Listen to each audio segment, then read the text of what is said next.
명랑 시사 이승원입니다.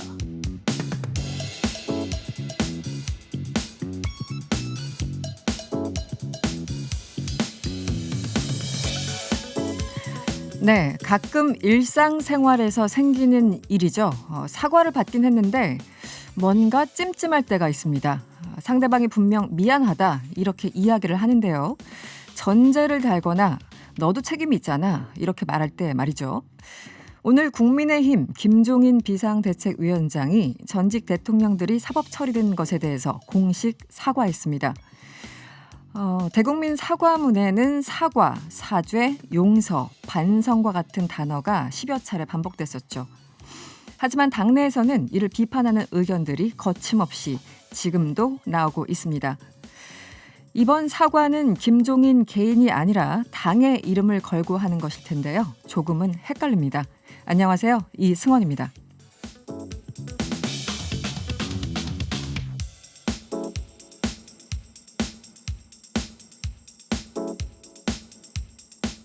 네, 저희들이 오늘 준비한 것도 여러 가지입니다. 먼저 뉴스 로우킥 준비되어 있고요. 오늘 명랑 인터뷰에서는 박주민 의원 그리고 이동주 의원도 함께 만나보겠습니다. 이승원의 명랑 시사 지금부터 시작합니다.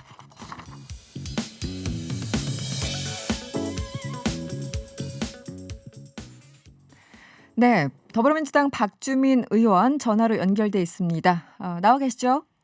네, 안녕하십니까. 네, 안녕하세요. 먼저 국회 본청 앞에서 노숙 농성을 하셨잖아요. 네네. 네, 얼마나 하신 겁니까?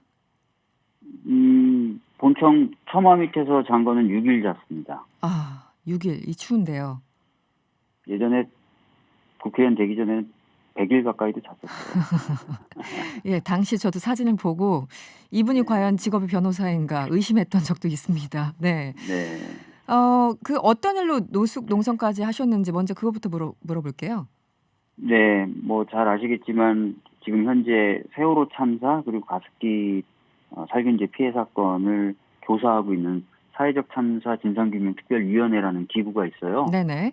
이 기구가 이제 12월 10일부로 이제 조사 기능이 종료가 되는 상황이었습니다. 그래서 활동 기간을 좀 연장하고 조사 권한 강화하고 네. 이제 사참위가 활동하는 기간 동안에는 공소시효가 흐르지 않도록 해서 나중에라도 책임질 사람이 발견되면 형사적 책임을 물리는 그런 네. 내용을 담은 법 개정을 해야 되는데 네.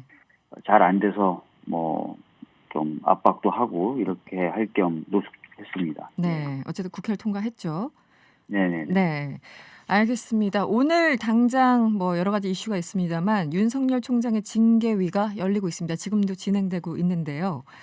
네. 최근에 뭐 정직 이상 나올 것으로 예상한다 이런 인터뷰를 봤어요. 네네네. 네. 실제 뭐 여전히 같은 의견이신가요? 어떻습니까?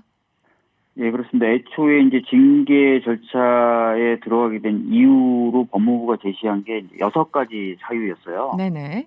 근데 그 6가지 사유 중에 이제 판사들의 개인정보를 대검이라는 기관 차원에서 수집하고 정리한 것도 굉장히 무거운 네. 징계 사유가 된다라고 봤는데 거기에 더해서 최근에 라임 관련돼서 검사 술접대가 실제로 있었다라고 기소가 이루어졌지 그렇죠. 않습니까? 일부 검사에게. 네네. 한 명. 네. 그리고 더 나가서 또 라임 관련돼서 로비를 그 윤곽근 전 고검장이 했다라는 네네. 부분에 대해서도 지금 구속영장이 발부가 됐습니다. 그래서 네네. 이 라임 관련된 수사가 좀 편향됐고 잘못 진행됐었다라는 징계 사유도 상당히 지금 근거를 획득한 상황이 된 거거든요. 그래서 네. 이런 2가지 사유만 놓고 보더라도 정직 이상의 징계는 나올 것이다 이렇게 보고 있습니다. 정직 이상의 뭐 결과가 언제 나오는지 지금 일부 증인들 중에 소위 말하는 윤석열 총장 측의 증인들은 오전에 신문이 끝났고요. 한동수 검사만 이제 남겨놓고 있다 이런 보도가 조금 전까지 나오고 있는데요. 오늘 안에 결론이 날까요? 어떻게 보십니까? 우선 이제 증인 신문이 최종적으로 언제 끝나는지를 좀 봐야 될 것 같아요. 네네. 지금 남은 증인 1명이지만 뭐 증인 신문이 길어질 경우에 굉장히 늦게 끝날 가능성도 있지 않습니까? 그렇죠. 네. 그러면은 오늘 뭐 그 회의를 열어서 뭐 증인 신문한 내용이나 제출했던 자료들을 검토해서 결론을 내리기가 좀 어려워질 수가 있습니다. 네네. 물리적으로. 네. 예, 그리고 이제 증인신문을 마치고 나서 뭐 양쪽이 뭐 추가할 절차가 또 있을 수도 있어요. 증인신문을 하다 보면은 이런 증인이 더 필요하다 또는 이런 서류를 더 내겠다 이렇게 될 수도 있거든요. 그러면은 그런 경우를 더 추가적으로 검토해야 될 시간도 필요하기 때문에 제 예상으로는 오늘 결론이 나오긴 좀 어렵지 않을까 생각하고 있습니다. 네. 일각에서는 윤 총장 측이 이 제기하고 있는 어떤 그 절차적인 문제에 대해서 동의하시는 분도 있고요. 물론 법조인들 사이에서도요. 아니면 네. 나중에 이제 법원까지 갈 것을 예상하고 윤 총장이 일종의 명분 쌓기를 하고 있다. 그래서 모든 절차에 이의를 제기하고 있다. 완전히 엇갈린 시각이 있습니다. 어떻게 보십니까? 지금 이제 대표적으로 이제 윤 총장 측에서 제기하는 그 기피 신청. 네네. 뭐에 대해서 좀 말씀을 좀 드리면요. 네네. 사실 이제 그 대법원 판례를 보면은 절차 자체를 지연시키기 위한 기피권 남용에 대해서는 받아들이지 않아도 된다는 판례가 있습니다. 네. 그래서 사실은 초기에 한 4명 정도 기피 신청을 했지 않습니까? 그래서 이거는 제가 봤을 때는 이 징계 절차를 지연시키려는 목적이 좀 보여서 거기에 대해서 이제 기각했던 부분은 좀 문제 없다고 보고요. 네. 그 다음에 또 문제 제기하는 부분이 이제 기피 관련해서 문제 제기하는 부분이 기피 신청을 했는데 그 기피 신청에 대한 결정을 기피 신청이 된 위원이 참여해서 결정했다. 이런 부분도 문제 제기하는데 네네. 역시 이와 관련돼서도 대법원 판례가 이미 존재합니다. 그러니까 네. 예를 들어서 A, B, C가 있는데 A에 대해서 기피 신청을 하고 B에 대해서도 했단 말이에요. 네. 그런데 B에 대한 기피 신청에 대해 결정할 때 기피 신청 당했긴 했지만 B가 아닌 A가 참여한 경우에는 절차상 문제가 없다. 이런 판례예요. 판례가 있다. 그렇기 네네. 때문에 그렇기 때문에 거기에 비춰봤을 때도 징계 절차에서 기피 신청 관련된 문제 제기나 이런 부분들은 좀 문제가 없는 것 아닌가 이렇게 생각됩니다. 네. 알겠습니다. 그리고 의원님 좀 다른 결의 질문을 드리고 싶은데요. 네네. 지금 뭐 차기 서울시장 선거 출마를 준비하시는 분이 여러 분 계세요. 그리고 공식적으로는 민주당에서는 우상호 의원만 선언을 하셨죠. 네. 의원님은 언제 하십니까? 네. 저는 이제 네. 저는 지금 뭐 고민은 하고 있는데요. 네. 결정을 하거나 결심하지 못했고요. 아까 네. 말씀하셨던 것처럼 지난주 일주일 내내 제가 노숙하고 일요일 날도 밤샘 조여서 밤샘하고 거의 8일 정도를 아무 정신없이 보냈어요. 그래서 네. 이제 좀 정신 차리고 좀 고민을 해봐야 되는 단계인데 아직 하여튼 결심 못했습니다. 예. 그 고민의 지점이 가장 그 여러 가지 이제 팩터들이 있을 텐데 어떤 부분이 가장 고민이신가요?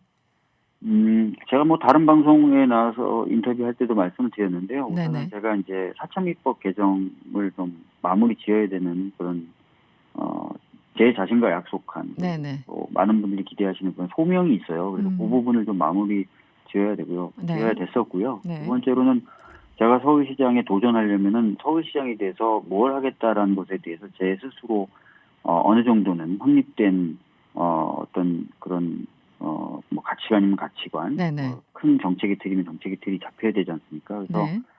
그런 부분에 대해서 이제 꾸준히 이제 고민도 해오고 정리도 해오고 하는 과정이에요. 네. 알겠습니다. 오늘 인터뷰는 여기까지 하겠고요. 후보 선언을 하시면 저희 바로 나와주세요. 바로 연락을 드리겠습니다. 예. 네, 이렇게 말끝을 흐르시면 곤란하고요. 다음에 선언하면 다시 한번 저희들이 연락드리겠습니다. 오늘 고맙습니다. 예, 감사합니다. 예. 네, 지금까지 더불어민주당 박주민 의원이었습니다. 낮은 자세로 바라보며 집중 타격합니다. 뉴스 로우킥. Yoga fire.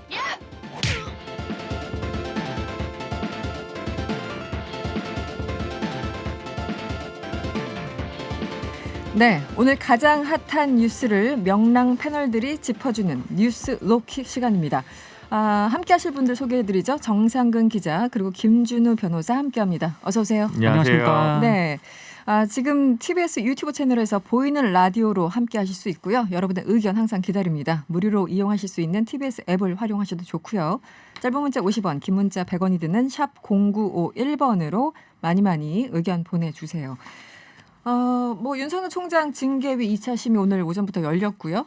지금 어떤 상황인지 뭐 오늘 좀 결론이 날지. 예. 아까 박주민 의원도 얘기하셨지만 네네. 지금 아마 한동수 감찰부장 음. 증인 신문 마지막으로 지금 진행되고 있는 걸로 알려져 네, 있거든요. 그렇죠. 네. 그래서 8명의 증인 중에 3명이 불출석했고 음. 그래서 지금 5명째 마지막 증인 신문 중이어서 네. 오늘 뭐 마무리 될 수도 있고 지금 뭐 약간 유보적인 상황이긴 한데 뭐 제가 누차 말씀드렸지만 네. 오래 걸릴 것이다. 오래 걸릴 것이다. 꾸준히 주장하고 있지 않습니까? 네네. 그래서 근데 오늘은 약간 판단하기 좀 어렵겠네요. 그냥 빨리 좀 끝내고 홀홀 털어버리고 싶으실지 네. 아니면 뭔가 좀 다른 묵직한 절차적 한 방을 또 윤 총장 쪽에서 좀 잘 주장한다면 한 번 더 기일을 속행할 수도 있지 않을까 싶습니다. 그냥 유보적인 것 같아요, 그거는. 이 징계위원장이 이제 이거는 신문이기 때문에 징계위원들만 질문하는 건 당연하다. 이건 네. 지금 법정이 아니다. 이런 이제 얘기를 했었잖아요. 그럼에도 불구하고 이제 윤석열 총장 측에서 우리도 질문할 수 있는 기회를 달라고 해서 시간이 굉장히 오래 걸릴 거라고 생각을 했었어요. 그런데 어쨌든 4명은 이렇게 쭈르륵 다 끝나버렸습니다. 네, 그렇습니다. 예상보다는 좀 빠른 거 그렇죠. 아닌가요? 예상보다는 좀 빠른 것 같아요. 저도 사실 오늘 다 못할 줄 알았는데 다 한다는 건 좀 속도감 있게 하고 쟁점이 뭐 좀 드러나서 그런 게 아닌가 싶다는 생각이 들고요. 네네. 그래서 뭐 다시 오늘 불출석한 분들에 대해서 네. 다시 한번 출석 요구를 하는 주장을 네. 양쪽에서 할지 음. 뭐 이런 것 정도가 관전 포인트가 아닐까 싶습니다. 한쪽은 계속 부르자고 할 수도 있고 또 한쪽은 아니 오늘로 끝이야라고 네. 할 수도 있는 거겠죠. 정상 네. 기자 보시기에 어떻습니까? 속도나 이런 것들 봤을 때. 저도 생각보다 증인신문이 빨리 좀 진행이 되고 있다는 생각이 네. 좀 들긴 했는데 네. 근데 이 결정이 그럼에도 불구하고 오늘 날 수 있을까에 대해서는 결론은 네, 그렇죠. 아직까지 잘 모르겠어요. 그렇죠. 네. 조금 전에 그 박주민 의원 방금 전 인터뷰를 들으셨겠지만 뭐 정직 이상을 예상을 하고 계신데 이 법조인들도 다들 다른 얘기를 하고 계셔가지고 네 정직 혹은 뭐 정직 이상 이게 어떤 분들은 정직을 해야지만 뭐 나중에 뭐 법원 가서도 뭐 여러 가지 좀 부담이 그렇죠. 좀 덜하다라는 네. 얘기도 있고 네. 내년 7월에 이제 임기가 끝나니까 어차피 그 같은 효과다 여러 가지 뭐 분석들과 전망들이 있어요.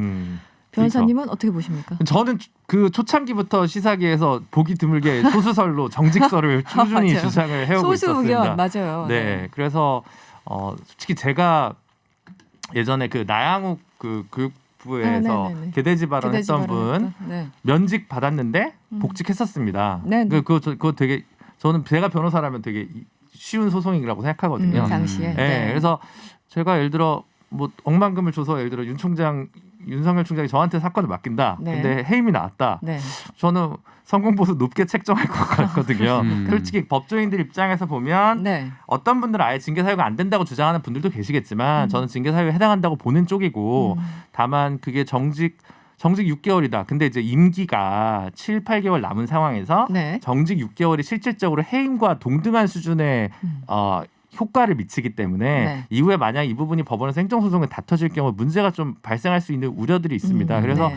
저는 저는 정직 3개월이 좀 맥스 아니겠냐라고 꾸준히 3개월이 맥스. 그게 저는 꾸준히 밀고 있는 앞을 양쪽에서 달리면서 어떻게 네. 징계 사유가 되느냐 아니라 해임이 마땅하다 이 사이에서 외롭게 고군분투하고 있습니다. 이 당위와 예측은 또 다른 거니까요. 근데 기술적으로. 이게 그냥 일반 회사에서 나오는 징계 뭐 그런 거랑 많이 다르더라고요. 이 많이 검사징계법을 다르죠. 보니까 그러니까 이게 좀 일반 회사 같은 경우에는 여러 명이 회의를 해서 우리 뭐 해임으로 의견을 모으자, 뭐 정직으로 의견을 모으자 해가지고 하는 게 아니라 네. 이 각자 이 징계 카드를 내 가지고 네네. 뭐 그 중에서 몇 명 순으로 잘라가지고 네네. 그 안에서 또 가장 낮은 수위의 징계를 채택을 하는 좀 그런 방식이더라고요. 그래서 헌법재판소 방식이랑 비슷하죠. 네네. 그렇게 되니까 이게 뭐 어떤 결론을 나오겠다, 뭐 이렇게 뭐 해임까지 가겠다라는 생각은 저도 좀 안 들더라고요. 그 방식이라면. 네네. 그래서 그 방식이라면은 이제 정직이 좀 유력해 보이지 않을까. 좀 오히려. 그렇게. 예. 네.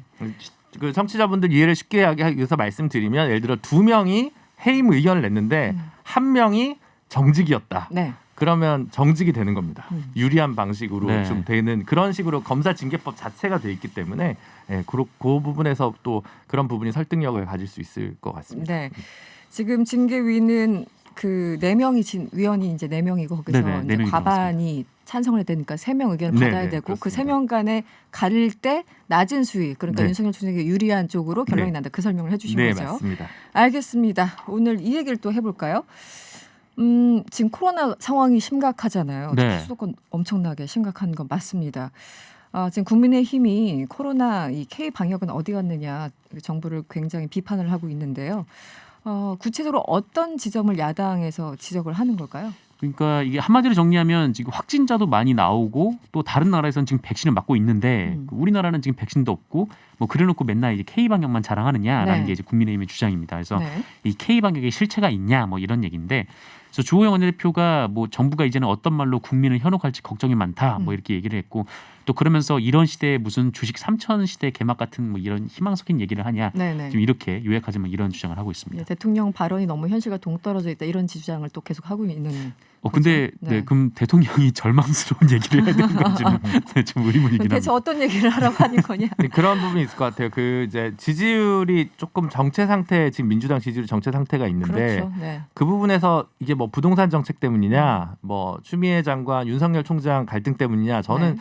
최근 일주 더 정체된 부분은 이제 코로나 방역 부분에서 좀 지지가 있었는데 그게 이제 1,000명 선을 이제 넘나들면서 네네. 정부에 대한 신뢰 지수나 이런 것들이 조금 떨어질 수 있다고 보거든요. 그렇죠. 그런 네네. 부분이 있다고 생각을 해서 국민의힘에서 조금 더 과도한 정무적 당리당략적 공격을 하고 있는 건 아닌가라는 생각이 좀 들긴 합니다. 네, 이제 여러 가지가 시기적으로 겹쳤기 때문에 오히려 이제 그 틈을 뭐 야당 입장에서는 그럴 수 있는데 그나저나 이제 팩트가 중요한 거잖아요. 네네. 이 팩트 이기는 주장은 없다고.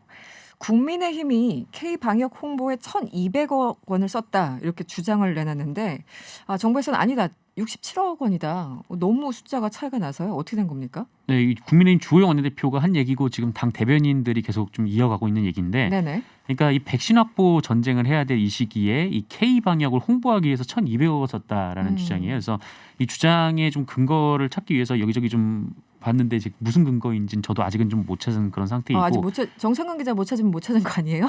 어떻게 된 그래서 겁니까? 여기 좀 100% 제 나름대로는 알아봤는데 네, 아직은 네. 뭐 제가 그 얘기는 듣지 못했고, 네. 이 손영래 이 보건복지부 중앙사고수습본부 전략기획반장도 뭐 이 근거를 듣지는 못한 모양입니다. 그래서 이 본인도 이 국민의힘 주장의 근거를 찾지 못하고 있고 또 어디서 나온 수치인지 확인 못하고 있다 이렇게 얘기를 했고, 그러면서 이 홍보 관련 예산은 67억을 썼고 그것도 네. 이제 뭐 K 방역 홍보 이게 아니라 좀 손 씻기 그리고 마스크 착용, 뭐 사회적 거리두기 같은 좀 이런 캠페인성 홍보를 하는데 이제 67억 원을 썼다라는 게 이 보건복지부 측의 이제 주장입니다.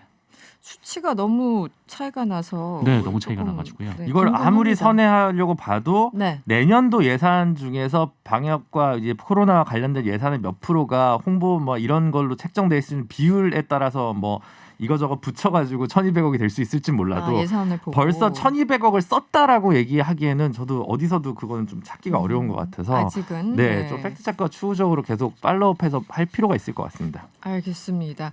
뭐 영국에 이어서 미국도 그렇고요. 이제 백신 접종을 하기 시작했는데 정세균 국무총리가 내년 1분기에 백신을 도입할 계획임을 재차 강조하기도 했죠. 네, 어떤 내용인가요? 네, 뭐 정세균 국무총리는 뭐 지금 계속 이제 그 내년 3월에 이제 백신이 이제 초기에 들어올 거다라고 얘기를 했었잖아요. 근데 그 이후에 좀 더 상황을 보고 이제 백신을 마치겠다라는 네네. 게 입장이었는데. 다른 나라 상황이 또 어떤지도 보고. 네, 그렇죠. 뭐 영국에서 뭐 사실 지금 부작용 사례가 뭐 발생하기도 몇 했고 건 뭐 심각한 발생했습니다. 부작용은 아니었습니다만 어쨌든 뭐 이런저런 얘기들이 좀 있고 또 지금 미국에서도 막 마치기 시작을 했으니까요. 근데 지금 미국에서는 하루 확진자가 지금 20만 명이 넘고 또 영국에서도 지금 10,000명이 넘는 상황이어서 우리랑 네. 좀 차이가 있는 상황이긴 하죠. 그래서 지금 우리 정부에서는 뭐 내년 2, 3월에 들여오기는 했는데 근데 그거를 좀 더 상황을 보고 하반기에 마치는 거를 계획을 하고 있었는데 요거를 좀 당기는 방안을 네. 이낙연 대표도 그렇게 얘기를 했었고 오늘 정세균 국무총리도 그렇게 얘기를 했던 것 같습니다. 알겠습니다. 다음 이슈 이것도 짚어보죠. 정부가 아이를 키우는 부모 부담을 줄여주기 위해서 2022년부터 그러니까 내후년부터군요. 출산을 하면은 200만 원, 그 영아 수당도 인상하고 이런 대책을 발표했네요. 네. 2022년부터 0에서 1세 영아에게 월 30만 원의 영아 수당을 지급하고 그 네. 금액을 이제 2025년까지 50만 원으로 인상하겠다라는 거고요. 그리고 출산하면은 200만 원을 일시금으로 지급하되 뭐 어떤 한정을 해서 뭐 여기에만 써라 뭐 그런 금액은 아니다라고 하고 네. 그리고 부부 공동 육아를 지원하기 위해서 만 1세 미만 자녀를 둔 부모가 3개월씩 육아휴직을 할 경우 양쪽에 최대 월 300만 원씩 휴직급여를 또 주기로 했습니다. 그리고 이 저소득 다자녀 가구의 셋째 이상 자녀에게는 대학 등록금을 전액 지원하기로 했고 또 다자녀의 기준도 이 세 자녀에서 두 자녀로 변경하는 방안도 추진하기로 했습니다. 네. 지금 대한민국이 작년 11월부터 인구 감소 국가로 이제 접어들고 있습니다. 쉽게 얘기해서 태어난 새로 출생한 영유아보다 이제 사망하시는 분들이 더 많고 있어서 네. 인구가 줄어들고 있고 그래서 작년에 겨우 30만 명을 간 넘은 인구 출산 이제 기록을 했는데 네. 사실 이제 올해 뭐 수능도 역대 최저 수준의 응시생이잖아요. 그러니까 이게 지금 굉장히 경제 구조나 모든 부분에 있어서 위기에 직면했기 때문에 정부에서 조금 더 적극적인 대책을 내세운 것은 되게 고무적인 부분인 것 같고 그리고 이제 국공립 근데 사실 조금 더 핵심적인 부분은 고민이 좀 더 적극적인 것들이 필요한데 예를 들어 지금 국공립 어린이집을 550개씩 매년 늘리겠다고 또 정부 발표에 포함이 돼 있습니다. 네네. 그 부분 되게 중요한데 어떻게 보면 결혼한 분들의 출산율 자체는 그렇게 낮진 않거든요. 결혼을 못하 그러니까 물론 이제 안 하는 사람들도 있고 네네네. 비혼은 충분히 존중돼야 됩니다만 네. 충분한 일자리와 충분한 주거가 확보되지 못하다 보니까 결혼을 하더라도 출산을 못 이어가든가 아니면 네네. 연인이라도 뭐 결혼까지는 잊지 못하든가 이제 이런 그 걸림돌에 있는 청년 세대에게 어떤 좀 무엇을 줄 것인가에 관한 고민이 좀 더 필요해 보이는 건 좀 사실인 것 같고요. 네네. 육아휴직을 쓸 수 있는 거는 사실은 일정한 뭐라고 하죠? 그러니까 고용된 이들인데 자영업자 같은 경우 사실 이게 약간 좀 힘들죠. 먼 얘기잖아요. 그리고 영세한 그리고 기업도 사실은 눈치 보여서 못하는 네, 거고. 그렇습니다. 그리고 남성에게도 쓸 수 있게 기회를 주는 건 좋은데 사실 여성들도 공공기관이나 공기업, 교사, 뭐 교직에 있는 이런 분들 아니면 사실 그런 분들도 마찬가지인데 실질적으로 승진이나 이런 부분에 있어서 불이익을 당할까 봐. 있지 않습니까? 사실 네. 이게 뭐 의무휴직제를 남성에게도 부과한다든가 이러지 않는 사실 이것도 결국은 사기업 간에는 안 되기 때문에 공공기관, 공기업 중심으로 아무래도 좀 진행될 여지가 되게 많거든요. 네. 그런 부분을 생각하면 정부가 이 정도 정책을 내는 건 굉장히 고무적이긴 한데 한 발 더 그 다음 적극적 정책을 내지 않는다면 네. 6, 7년 전만 해도 40만 명대였는데 지금 30만 명, 올해나 내년엔 20만 명대가 태어날 건데 이 문제에 관해서 정부가 조금 더 어려운 그야말로 이 부분에 있어서 뭔가 뉴딜이 필요한 네, 게 네. 아닐까라는 생각이 드는 단순 확장 정책이 아니라 기존의 이해관계를 좀 뛰어넘는 어떤 결단이 필요해 보이는 시국까지 조금씩 그 뭐랄까 모래시계가 지금 다 돼가고 있다는 느낌이 좀 많이 듭니다. OECD 기준에서 뭐 지금도 유효하겠죠. 이 최저 출산율이죠. 그쵸. OECD 네. 기준에서 또 최고의 자살률 네. 뭐 굉장히 좀 안 좋은 숫자들인데 어쨌든 정부도 뭐라도 해서 좀 계속 유인을 하고 유도를 하고 뭔가 아이 키우기 좋은 세상을 만들기 위해서 노력하는 것 같은데 사실은 소득도 문제고 이제 네. 또 직결된 게 부동산 문제고 이런 일자리 것들이 문제고. 과연 네. 일자리 문제고 이게 다 얽혀 있어서 이게 생각만큼 효과적일까 항상 이렇게 문제 제기를 하시는 분들이 계세요. 네. 저도 김준우 변호사님 말씀에 좀 동의를 하는 게 사실 그 아이를 낳지 않는 혹은 이제 못 낳는 이유의 핵심은 저는 불안이라고 생각을 하거든요. 그렇죠. 그러니까 네네. 여성분들 고용 같은 불안부터. 경우에는 아이를 낳으면 회사를 그만둬야 된다는 불안이 네네. 있는 거고 남성분들 같은 경우에는 여성이 회사를 그만두니까 본인 혼자 이 소득을 다 책임져야 네. 된다는 그렇죠. 네. 그런 불안이 있는 거기 때문에 이거는 뭐 그냥 단순히 얼마 준다 뭐 그런 것도 굉장히 필요하지만 근데 이 패러다임 전체를 좀 바꿔야 될 것 같아요. 그러니까 네. 뭐 전체적으로 이 회사라는 이 공간을 문화. 다니면서 네. 또 아이를 또 어떻게 동시에 키울 것인가 뭐 이 부분에 대해서도 좀 고민하고 이제 전반적인 좀 개조가 필요한 네. 그걸 하지 않으면은 지금 뭐 할 수가 없는 좀 그런 상황인 것 같습니다. 근본적으로 해결은 안 될 것이다. 네, 문자를 많이 주세요. 인테르팬님, 사실상 저출산 시대가 시작됐으니 이런 정책이 나올 상황이긴 하네요. 이런 문자 주셨고요. 7894번님, 가장 중요한 건 육아 비용보다 집이 없어요. 네, 부동산부터 좀. 예, 부동산 얘기는 항상 나오는 거죠. 톰과 란제리, 톰과 제리가 아니라 란제리입니까? 방통위에서 지금 제대 들어올 것 같은데요. 네. 네, 집값이 혈압처럼 올라가는데 결혼하고자 하는 사람들이 있을까요? 결혼해도 출산 후에 지출에 대한 두려움이 더 클 텐데요. 이렇게 말씀을 주셨어요. 사실은 아까 정상근 기자가 말씀하신 것처럼 네. 불안해. 연속입니다. 0248번님, 육아휴직이라도 제대로 쓸 수 있었으면 좋겠네요. 이런 다양한 의견 주셨습니다. 네, 오늘은 여기까지 해야 되겠네요. 지금까지 정상근 기자 그리고 김준우 변호사와 함께했습니다. 오늘 고맙습니다. 고맙습니다. 감사합니다. 네, 명랑시사 이승원입니다. 여러분 함께하고 계시고요. 조금 전에 정상근 기자가 브리핑을 했었죠. 2022년부터 0세에서 1세 영아에게 월 30만 원의 영아 수당을 지급하고 금액을 2025년까지 50만 원으로 인상한다. 그리고 출산을 하면 200만 원을 일시금으로 지급한다 등등의 내용을 주셨는데 이 얘기를 듣고 공감하시는 분 또 분노하시는 분 여러 가지 의견들을 문자로 주셨어요. 레미제라블님, 일반 서민들은 아기 낳으면 너무 힘듭니다. 주거비, 교육비, 점점점 말을 다 잊지 못하시고 이렇게 문자를 주셨습니다. 4897번님, 출산으로 인한 경력 단절, 남편 혼자 벌어야 하는 외벌이 문제에 대해서 근본적인 해결책이 없으면 이런 정책은 소용이 없다고 생각합니다. 그렇죠. 외벌이가 이제 좀 불가능한 시대가 됐죠. 양쪽 다 벌어야 되는 시대가 됐습니다. 연우 아빠님, 출산율이 오르겠어요. 밑 빠진 독에 물 붓기는 그만하고 이제는 저출산을 가정하고 새로운 프레임을 짜야 합니다. 더구나 이번 코로나로 아이 키우는 거 엄청 힘들고 국가 지원은 정말이지 미미하네요. 이런 의견 주셨습니다. 근데 실제 저출산 뭐 아이 낳아라 이런 얘기만 할 것이 아니라 고양이 한 마리 여성 혼자가 키워도 안전한 사회 이런 거 만드는 그런 미래도 같이 꿈꾸면서 계획을 짜봐야 되겠죠. 희망열차님, 육아휴직 중소기업에서는 그림의 떡이네요. 이렇게 문자 주셨고요. 종욱님 문자 많이 주시는 분인데 북유럽처럼 국민들이 세금 많이 내시면 나라에서 많은 부분을 책임져 주겠지만 우리는 그렇지 않으니까 한계가 있겠죠. 비정규직만 없애도 결혼하고 아이들 낳고 잘 산 텐데 말이죠. 네, 이분의 의견은 아까 그 불안과 연결돼 있는 것 같아요. 불안만 없어지면 아이도 낳고 결혼도 하고 할 텐데. 나나나님, 육아휴직 다 좋은데 자영업자는 왜 버리는 이렇게 질문을 주셨습니다. 많은 의견 고맙습니다. 그리고 요즘 힘드신 분 참 많죠. 계속되는 코로나19 또 더더욱 확산되고 있는데요. 소상공인들 정말 힘듭니다. 어떤 형용사를 갖다 붙여도 어려운 상황입니다. 그래서요 오늘 이분과 얘기를 나눠보려고 해요. 식당을 운영하고 계신 박윤식 사장님 연결해서 현재 상황 그리고 심정도 함께 들어보도록 하겠습니다. 사장님 나와 계세요. 네, 안녕하세요. 네, 안녕하세요. 어떤 일을 하시나요? 용산에서 고깃집을 하고 있습니다. 용산에서 고깃집이요. 네. 네, 얼마나 되셨어요? 지금 창업한 지는 2년 정도 됐습니다. 네네. 장사는 어떻게 좀 잘 됐었나요?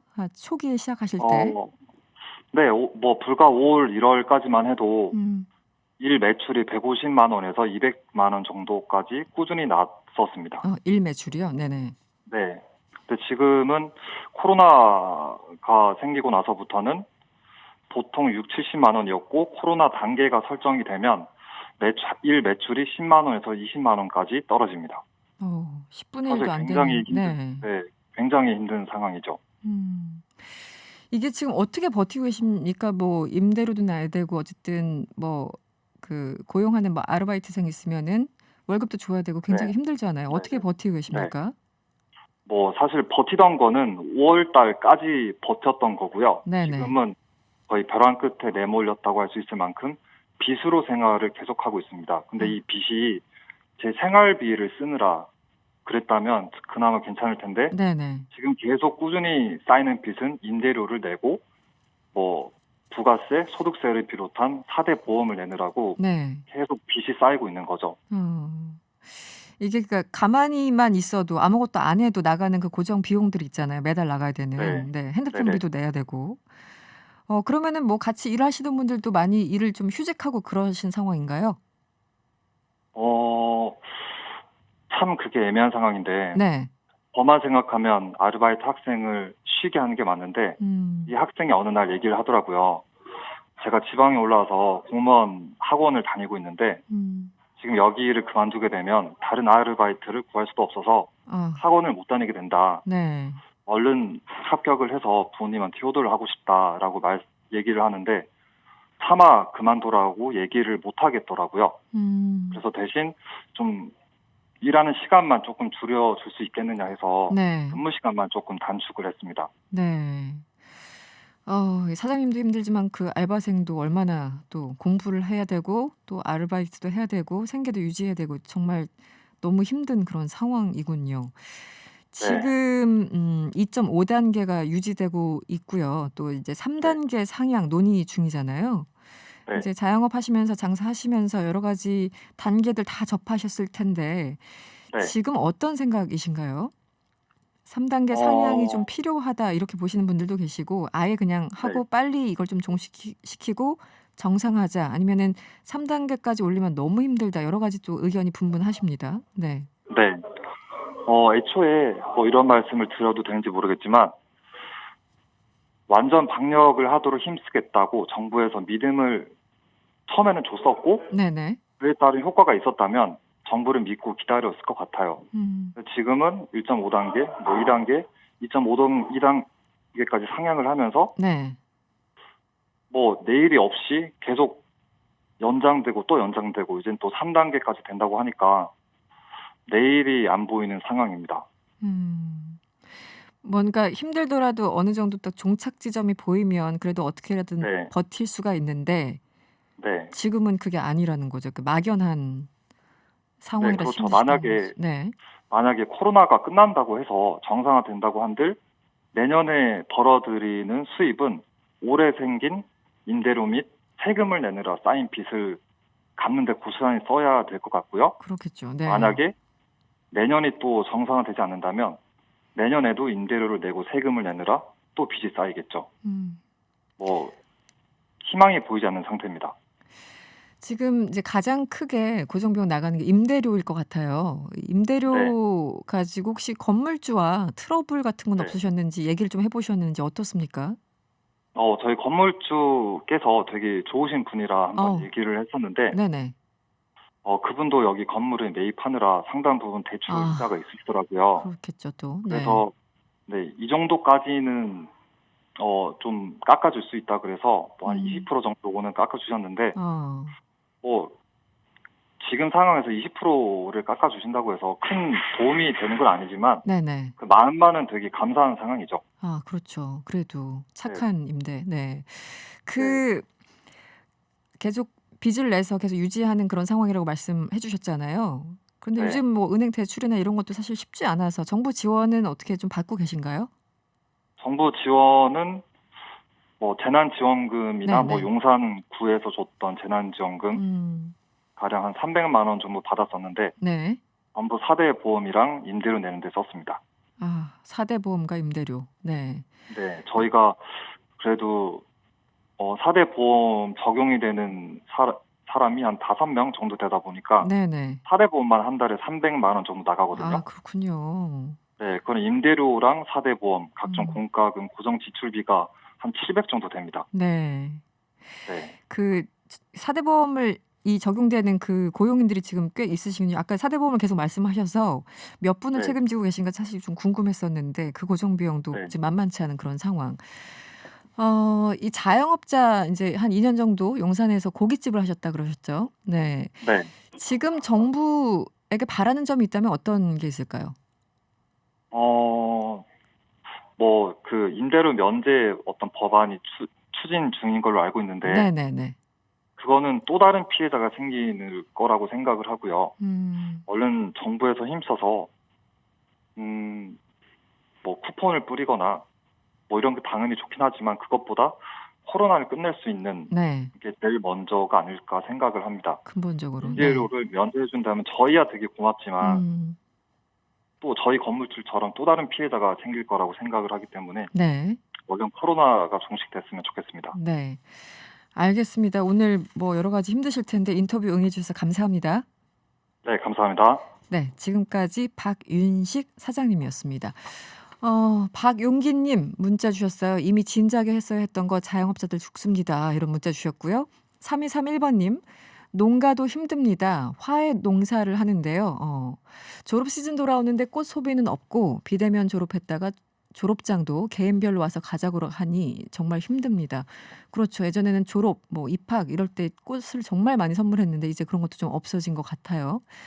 그리고 1548번님 임대료가 만만치 않네요. 그렇죠.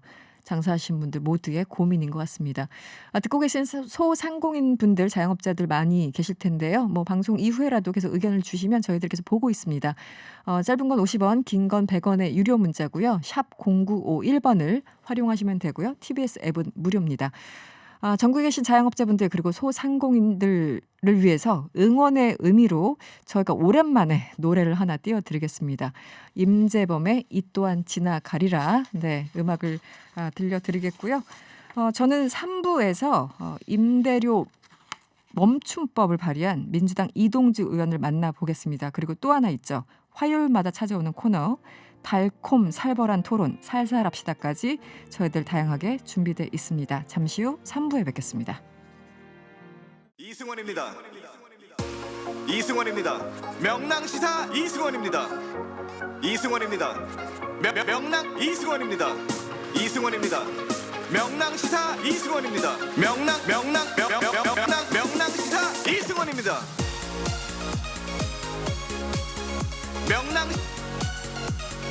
명랑시사 이승원입니다. 명랑 이승원입니다. 명랑시사 이승원입니다.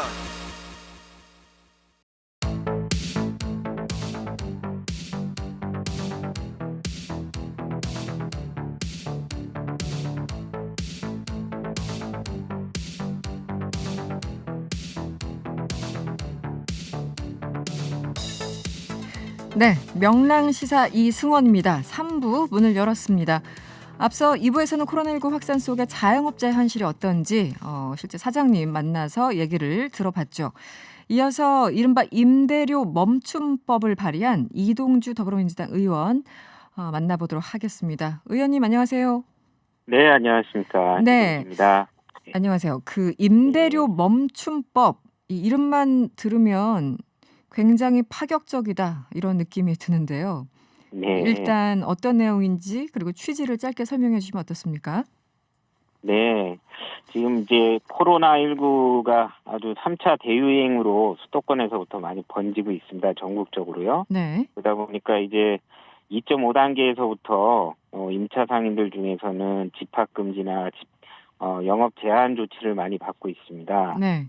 이렇게 상인들이 집합금지나 영업 제한 조치를 받게 되면 그 기간만큼 수입을 올리지 못하니까 당연히 임대료를 낼 수가 그렇죠. 없겠죠. 네네. 그래서 이제 만약 이제 예를 들면 집합 금지가 취해졌을 때 영업을 하지 못하는 그 기간에 해당하는 임대료를 임대인이 청구할 수 없도록 하고 또 영업 제한을 했을 때는 임대료의 2분의 2 이상을 청구할 수 없도록 해서 임대인과 임차인이 서로 상생할 수 있도록 이렇게 좀 법조항에 넣었고요. 그 다음에 네.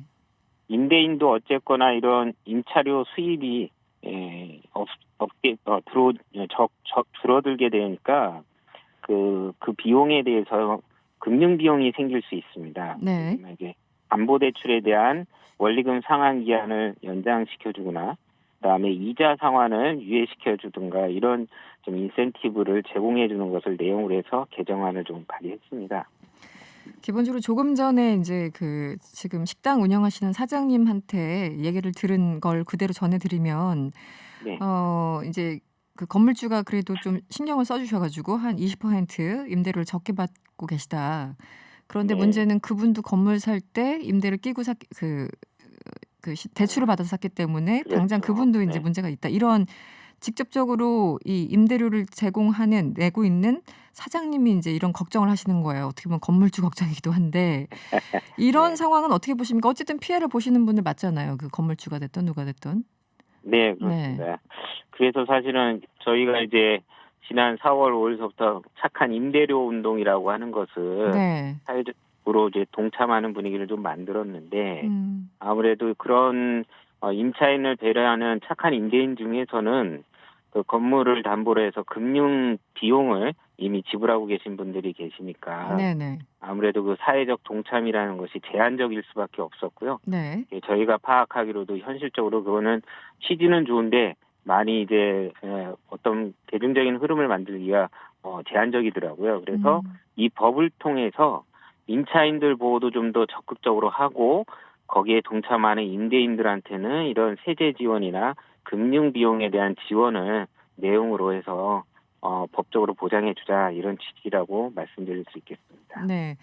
지금 말씀하신 이 착한 임대인 제도, 이 임대료를 인하할 시 인하분의 한 50%를 소득이나 법인세에서 감면해주는 혜택, 그 법을 말씀을 하시는데 이것과는 분명히 이제 여기는 한계가 있다. 자발적 참여에 의존하고 있기 때문에 거기까지 설명을 해주셨고요. 네. 그럼에도 불구하고 건물주 입장에서는 굉장히 일단 심정적으로는 억울하고 두 번째는 나도 너무 힘든데 이렇게 말씀을 좀 해주실 것 같아요. 그리고 은행에서 네네. 원하는 만큼 그렇게 대출이나 뭐 이자 감면 연장을 해줄 것인가 현실적인 문제도 있고요. 그 구체적으로 네네. 안이 담겨 있습니까? 이제 구체적인 그 금융 비용에 대한 지원은 네. 저희가 이제 법 개정안에는 지원할 수 있다 정도로 명시해 놓고 네. 세부적인 시행안에 대해서는 시행령으로 네. 이제 추후 보완을 해야 됩니다. 음. 저는 이제 금융위원회 등 금융당국하고 은행권하고 접촉을 해서 네. 어느 정도의 각 임대인들이 갖고 있는 건물 비용이라든가 뭐 대출 비용이라든가 그다음에 네. 상환 기간이라든가 이런 것들이 다 천차만별이기 때문에 그렇죠. 네. 그런 어떤 좀 표준화된 금융권에서 서로 이제 논의할 수 있는 어떤 테이블을 통해서 안을 좀 만들어 보려고 하고요. 일단 저희들이 전체적으로 이 모든 국민들이 어렵기 때문에 네. 이 국민들의 어떤 임대인이나 임차인들에 대한 이런 상생에 좀 더 적극적으로 저희가 지원할 수 있게 정부가 좀 나서자 이런 취지도 좀 있습니다. 그래서 저는 이제 임대인들의 어려움도 이해를 하고요. 거기에 이제 금융권도 좀 적극적으로 동참을 한다면 네. 저희 정부도 이제 조세 당국하고 적극적으로 좀 더 노력을 해서 세제 지원 등도 좀 더 많이 광범위하게 좀 할 수 있는 방안을 찾아보려고 합니다. 네. 이 착한 임대인 제도는 한마디로 이제 자발적으로 참여에 의지에 의존하는 그런 제도였는데요. 이번 같은 경우는 좀 강제권이 있습니까? 그것도 논의를 좀 해보셔야 되는 건가요? 저희가 이제 법령에 네.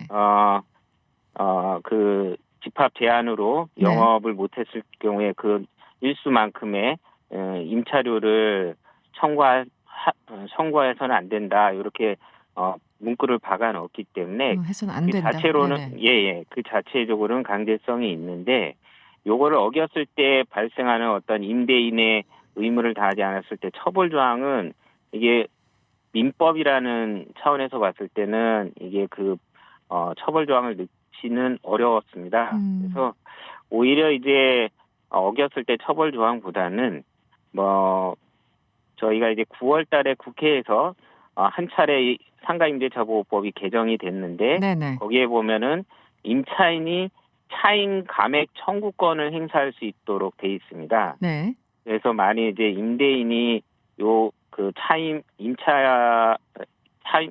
임대료에 대해서 감액을 해주지 않았을 때는 임차인도 그에 대항해서 청구를 할 수 있게 권리를 보장해 놨고요. 네네. 그 다음에 이제 원래는 3개월 이상 임대료를 못 냈을 때는 계약 해지 사항이 되는데 네.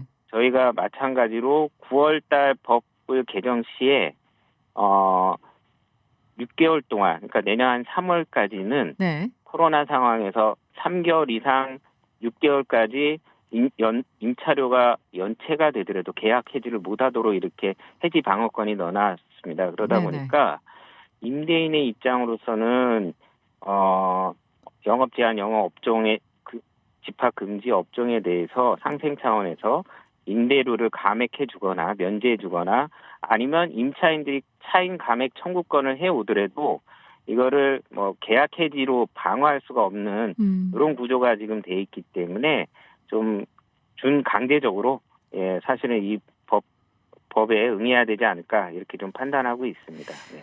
아예 그 일각에서는 이자 멈춤법도 발의해달라 이런 주장도 있고요.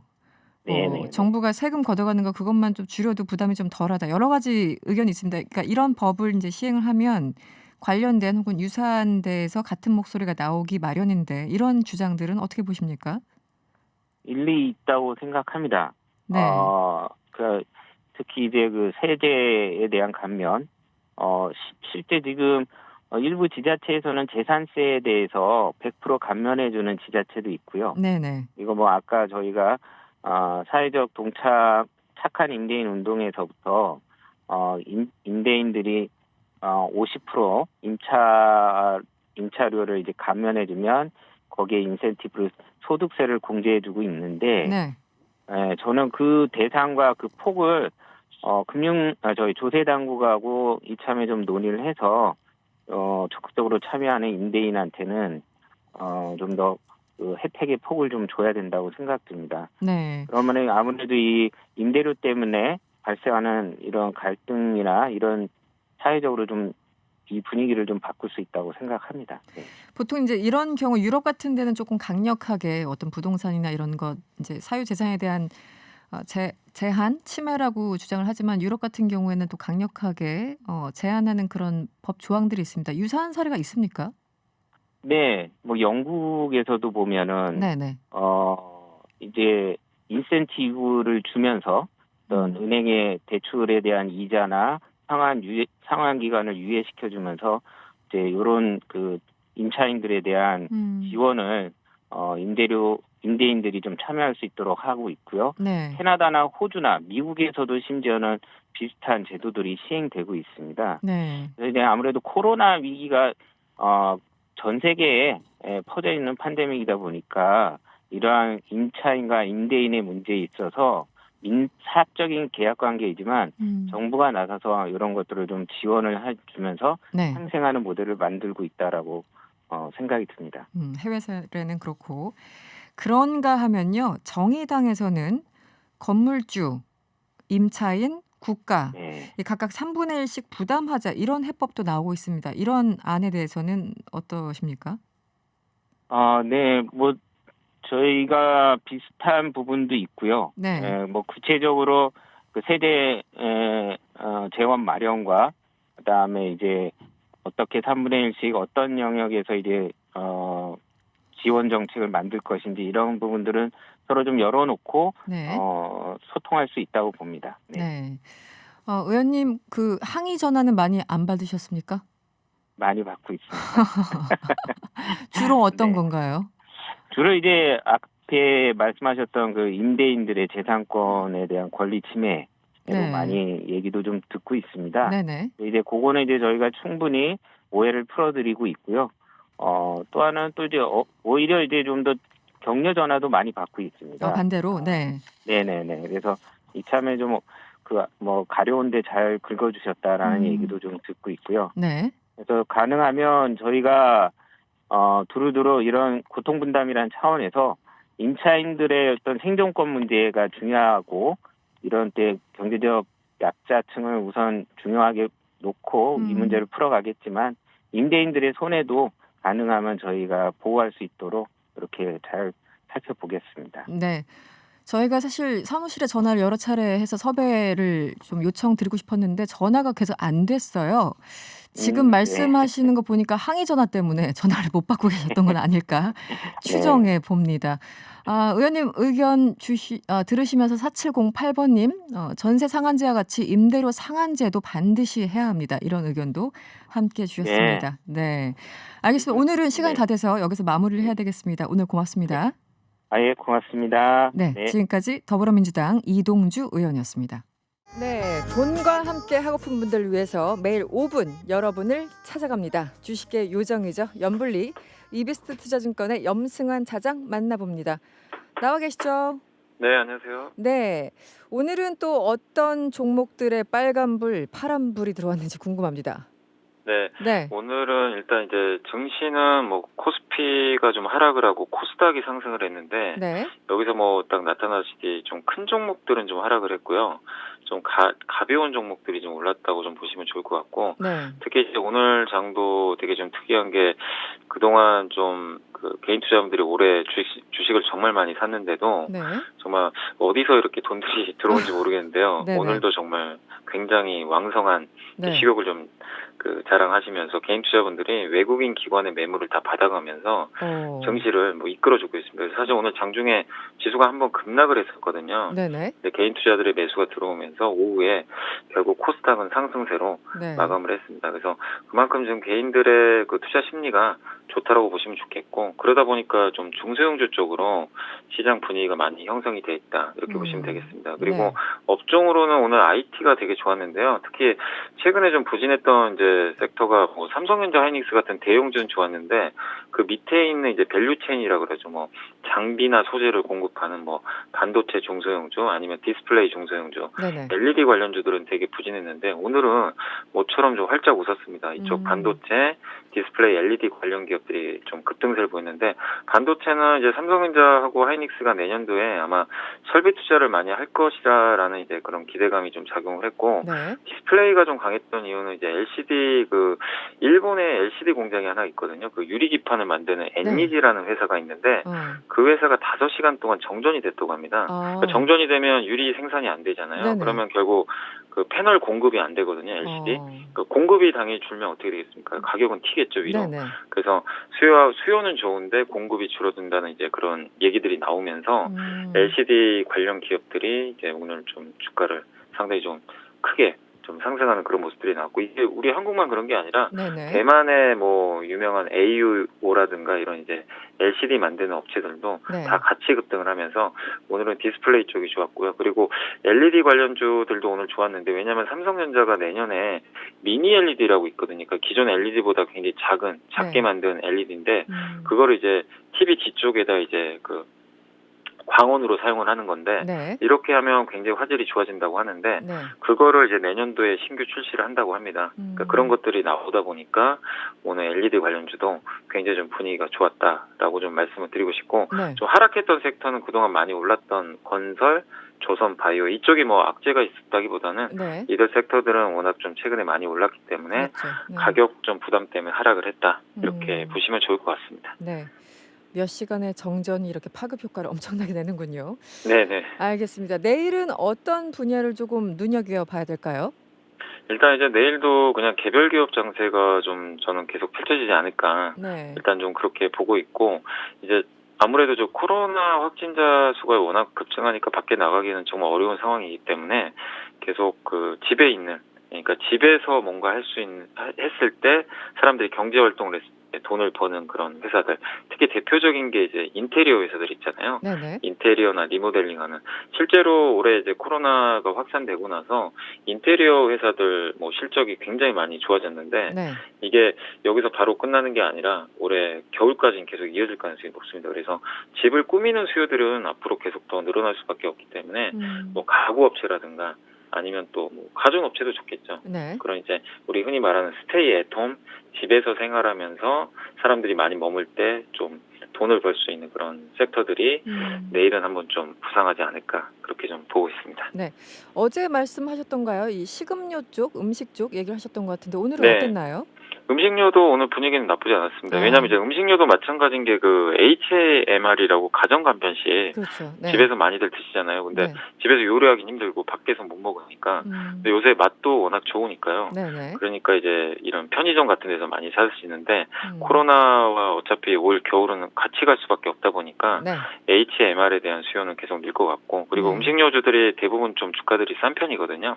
그래서 계속 올해 말까지는 좀 좋은 주가 흐름 나오지 않을까 예상을 하고 있습니다. 알겠습니다. 오늘은 여기까지 듣겠습니다. 고맙습니다. 네, 감사합니다. 네, 지금까지 이베스트 투자증권의 염승환 차장이었습니다.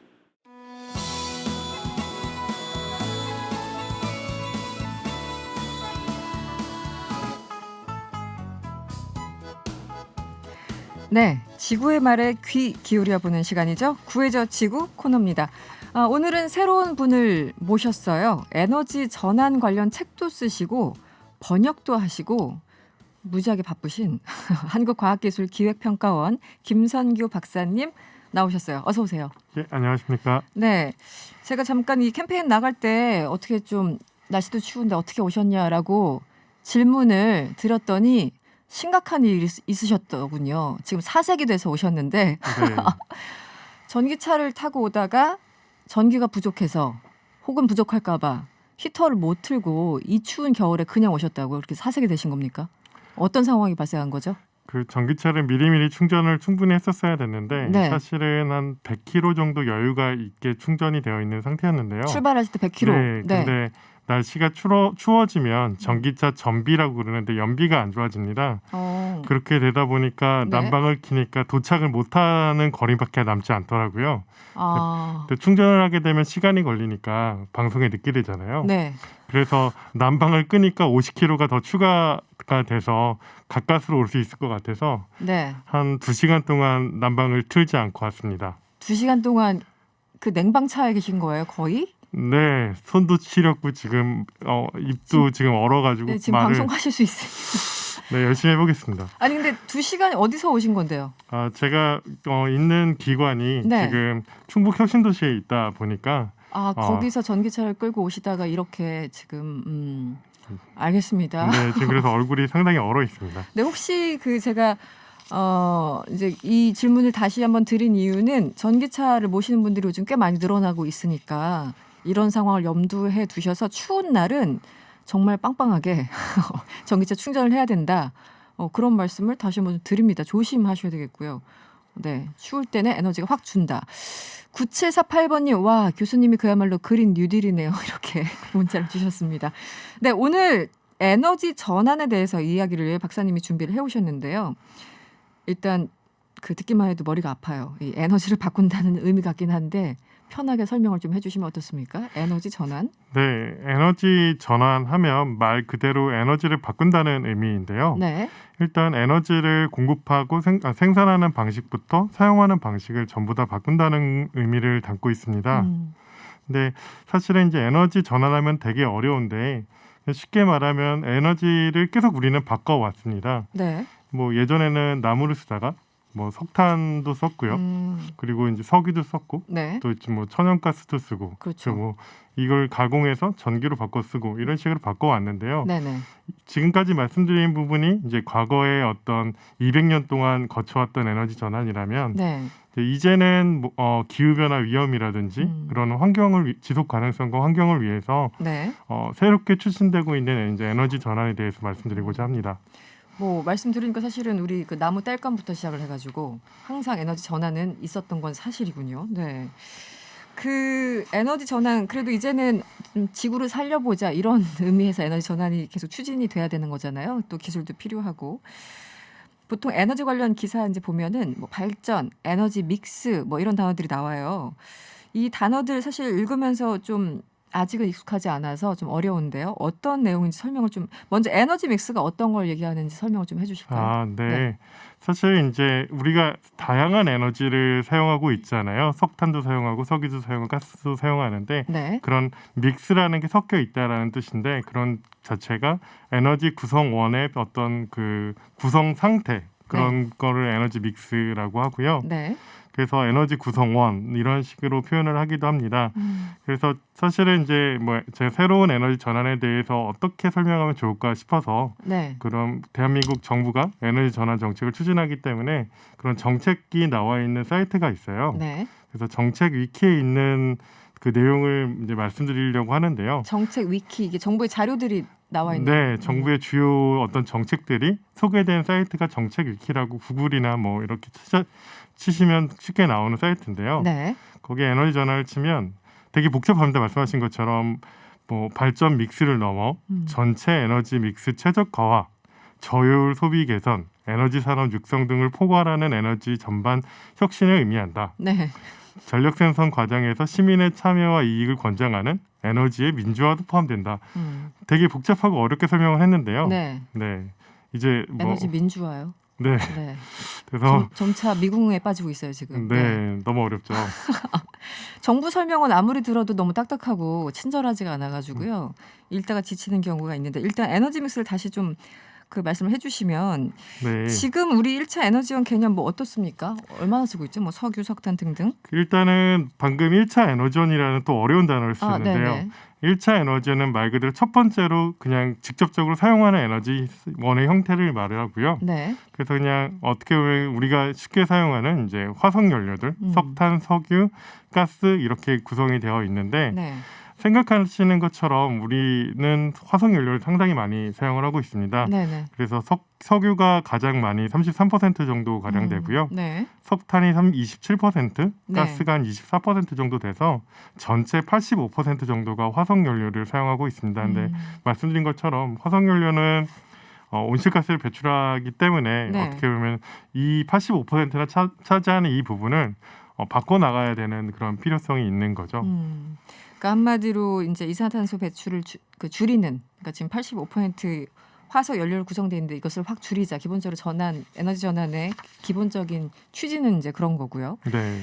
이 발전이라는 단어도 좀 설명을 해주시면 어때요? 발전. 네, 뭐 발전 믹스의 변화를 넘어 이렇게 시작을 했었는데요. 발전은 말 그대로 전기를 생산하다라는 것을 뜻하고요. 생산하는 일. 네. 네. 그래서 이제 전기가 대표적인 이제 2차 에너지원인데요. 네. 뭐 석탄 발전소도 있고, 뭐 가스 발전소도 있고, 원자력 발전소도 이렇게 다양한 어떤 에너지원을 가공을 해서 변화시켜서 여기 지금 제 방송국에 있는데 이런 방송국 스튜디오 장비부터 네네, 그렇죠. 뭐 여러분이 쉽게 사용하시는 스마트폰 충방전부터 네. 여러 가지 가전제품들을 전기로 사용을 하고 있죠. 네. 그래서 이제 이런 전기를 우리가 상당히 많이 사용을 하고 있는데 근데 이 전기를 과연 깨끗하게 생산하고 있는가를 봤을 때 일단은 그런 발전 구성원, 발전 믹스 자체도 대략적으로 전 세계 기준으로 한 65%가 화석 연료를 통해서 생산되고 있어요. 네, 네, 네. 근데 이제 뭐 36.7%, 그러니까 한 37%가 석탄이고 가스가 한 23% 정도가 되는데 네. 석탄이 특히 이제 온실가스 배출을 많이 하고 있거든요. 주범으로 지목되죠. 네. 네, 그러다 보니 일단은 석탄부터 퇴출시키자라고 이야기를 하고 또 석탄은 전기를 생산하는 발전기로 오랫동안 활용이 되었기 때문에 네. 그런 노후화된 석탄부터 빨리 퇴출시키자 이런 그 과정이 진행되고 있고요. 그러면 청정 에너지, 뭐 이런 온실가스를 배출하지 않는 기후 변화를 이제 일으키지 않은 에너지, 이제 풍력과 태양광 같은 네. 어떤 재생 에너지를 증가시키는 게 이제 전원 구성을 에너지를 바꾸는 그 과정이라고 볼 수 있겠죠. 그러니까 우리가 일상적으로 지금 뭐 스튜디오에 이제 불도 들어오고 아이폰 특정 제품인가요? 하여튼 핸드폰을 쓰고 모든 이제 전기를 활용하고 있는데 그게 사실은 지구를 굉장히 괴롭히는 방식이다.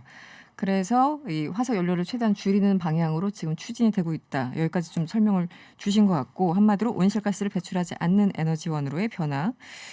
뭐 재생에너지 얘기를 많이 하는데 우리 이 재생 에너지 아직은 우리나라에서 뭐 특별한 얘기는 없는 것 같아요. 아직까지도 뭐 바꿔야 된다라고 얘기는 많이 하지만 아직까지 큰 포션을 차지하고 있지는 않는 것 같아요. 네. 네, 지금 뭐 그런 전체 발전량 기준에서 네.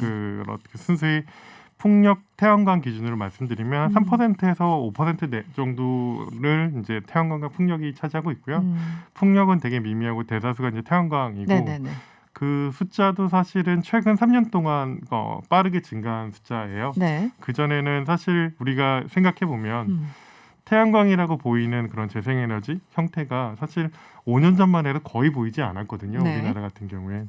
근데 이제 그런 부분 자체가 빠르게 변화하는 필요가 있는데 독일 같은 경우에는 이미 40% 정도를 재생에너지를 통해서 전기를 만들고 있기 때문에 40까지 올라갔습니까? 네, 그런 부분에서 볼 때 네. 우리나라가 OECD 전체 국가에서도 거의 꼴찌 수준이고요. 그리고 에너지 전환의 어떤 시작 측면에서 볼 때 상당히 뒤처져 있다라고 볼 수 있는 부분은 사실이에요. 그리고 아까 말씀드린 것처럼 이제 재생에너지 이야기를 할 수밖에 없는데 재생에너지 자체는 이제 뭐 대표적인 게 태양광과 풍력인데 네. 일단 그 자체를 활용하는 것보다는 이제 전기로 바꿔서 사용을 하거든요. 네네. 그러면 에너지 믹스든 뭐 전원 믹스, 그러니까 말씀드린 전기의 사용을 늘리는 방향으로 가는 거예요. 지금 이제 전 세계가 전기를 이제 전체 에너지에서 전기를 얼마나 사용하는가 했을 때 한 20% 가량을 사용하고 있는데 네. 그런 이제 이런 부분, 뭐 예를 들면 석유를 직접 쓰는 부분, 또 우리가 제가 아까 말씀드린 전기차를 사용한다는 것처럼 네. 석유 자동차에서 전기차로 바꾸면서 전기를 더 많이 사용하는 부분을 전기화라 부르는데 이런 것들을 통해서 전기를 더 많이 쓰고 또 그 전기를 또 깨끗하게 만드는 그런 과정이라는 의미로 해석을 할 수 있을 것 같아요. 독일이 40%까지 재생에너지를 쓴다고 말씀하셨잖아요. 네. 그러면 상위권들은 주로 유럽 국가들인가요? 어떤 나라들이 좀 앞서가고 있어요? 뭐 일단은 전통적인 재생에너지가 있고요. 네. 그 다음에 이제 새롭게 부상하는 재생에너지가 있는데 뭐 어. 북유럽 같은 경우에는 어떻게 보면 천혜 자연환경, 네네. 수력 발전이 되게 풍부하게 있는 뭐 핀란드나 노르웨이 이런 데서는 재생에너지 비율이 높고요. 환경 자체가 그냥 네. 그렇게 돼 있으니까. 그러니까 그거는 이제 어떤 지형의 어떤 네네. 선물이라 볼 수 있을 것 같고요. 말씀드린 것처럼 뭐 독일 그리고 최근에는 뭐 호주도 많이 증가하고 있고요. 유럽 전체적으로 20% 넘는 국가들이 상당히 많아요. 그래서 어떻게 보면은 그런 그 기후 변화의 어떤 문제를 일으킨 산업혁명을 빠르게 이룬 그런 서유럽 국가들이 어떻게 보면 그런 에너지 전환에서도 일정 부분 책임 의식을 가지고 좀 빠르게 진행하고 있다라고 볼 수도 있을 것 같고요. 네. 또 미국 같은 경우에도 우리가 지난 한 4년 동안 트럼프 정부 자체가 뭐 석유와 석탄을 다시 쓰겠다, 자기는 기후변화 믿지 않는다라는 그랬죠. 이야기도 네. 했었는데 미국도 어떻게 보면 재생에너지가 빠르게 확산하고 있어요. 그래서 특정 주에는 30%가 넘는 경우도 있고요. 캘리포니아나 뉴욕 같은 경우에는 상당히 비중이 높고 LA 같은 경우에도 빠르게 증가시키겠다고 말을 하고 있고요. 그래서 전반적으로 세계에서 그런 10%, 20%, 30% 이렇게 넘어가는 어떤 그런 국가들이 많이 보이고 있어요. 그러니까 항상 궁금한 게 사실 이제 오바마 대통령 때는 신재생 에너지 뭐 얘기를 하다가 말씀하신 것처럼 트럼프 이 정권에 따라서 많이 왔다 갔다 하는데 기본적인 정책이 우리는 그럼에도 불구하고 아직 한 자릿수잖아요. 네. 이게 못 하는 겁니까? 안 하는 겁니까?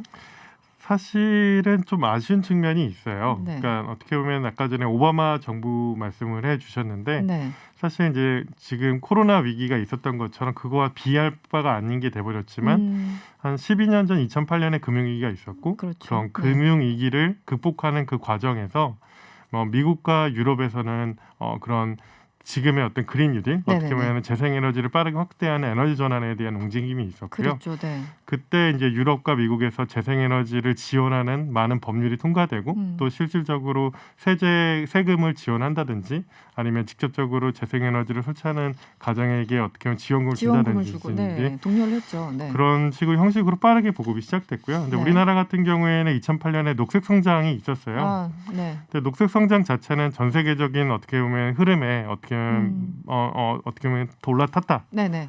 볼 수는 있는데 좀 아쉽게도 예산을 집행하는 그 과정이나 그런 부분에서 재생에너지가 비싸니까 좀 나중에 진행하자라는 약간 그런 느낌을 받기는 해요. 그래서 전문가들 사이에서는 그러니까 정부 의지가 좀 부족하다라고 생각을 하시는 거군요. 그러니까 녹색 성장이었지만 실제적으로 물론 기여한 부분, 제도를 만들고 장기 방향을 만든 부분에선 되게 의미가 있지만 네. 실질적으로 뭔가 재생에너지를 경쟁 어떤 체계를 갖추기에는 네. 좀 아쉬운 측면이 있다라고 볼 수 있을 것 같아요. 알겠습니다. 짧게 아까 그 에너지 민주화 얘기를 하셔가지고 제가 이 미궁에 빠지고 있다. 점점 네. 어려워진다. 이 에너지 민주화 개념만 짧게 좀 설명을 해주시면 될 것 같은데요. 그러니까 네. 어떻게 보면 에너지 산업하면 에너지 되게 중요하잖아요. 네네. 그래서 국가가 되게 특별히 관리해야 하는 전략 자원 중에 하나예요. 그러다 보니 과거에는 정부가 주도를 했고 관련돼 있는 에너지 공기업, 네. 한국전력공사도 될 수 있고 아니면 석유공사도 될 수 있고 그런 공기업이나 관련 대기업들이 이제 그런 국가의 어떤 정책 방향과 지원에 따라서 알아서 해주는 게 에너지의 특징이었던 것 같아요. 네네. 에너지 산업 특징이고 네. 우리는 그냥 정부가 비싸지 않게 에너지원을 확보해 주면은 그 가격만 지불해서 사용만 하는 그런 수동적인 역할이었다면 이제는 에너지 전환 자체가 시민사회의 참여 중심으로 이루어져야 된다라는 부분이고요. 아까 말씀드린 것처럼 단순히 우리가 에너지를 사용하는 게 아니라 네. 그런 생산 과정에도 참여를 할 수 있고요. 그러니까 예를 들면 뭐 태양광을 집에다 달면 소비자에서 생산자로 변화하는 부분이 그렇죠. 될 수도 네네. 있고 또 사용하는 부분도 좀 패턴을 바꾸고 우리가 보다 에너지를 예전에는 뭐 많이 사용하든 적게 사용하든 신경을 안 썼는데 이제는 좀 좀 적게 사용하고, 그러니까 뭐 불편함을 느끼면서 적게 사용하라는 게 아니라 네네. 뭐 단열이 잘 된 집에서 산다든지, 네. 아니면 에너지 효율이 높은 가전제품을 쓴다든지 이런 방식으로 그렇게 참여하는 부분에 대해서 어떻게 보면 그 소수에서 다수로 넘어가고 이러한 부분의 주도를 시민이 한다라는 사회적인 의미에서 에너지 민주화라는 표현을 사용을 합니다. 알겠습니다. 오늘은 여기까지 들어야 되겠네요. 지금까지 한국과학기술기획평가원 김선교 박사였습니다. 오늘 고맙습니다. 네, 감사합니다.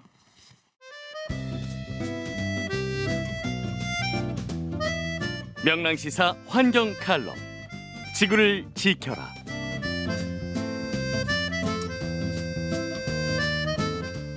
안녕하세요. 쓰레기센터 대표 이동학입니다. 1957년 소련은 세계 최초로 인공위성 발사를 성공시킵니다. 스푸트니크 1호, 이듬해엔 미국의 익스플로러 1호가 그 뒤로도 프랑스, 일본, 중국, 영국, 유럽 우주국, 인도, 이스라엘, 이란, 북한에 이르기까지 아직은 소수의 국가가 우주 로켓 기술을 보유하고 있는 상황입니다.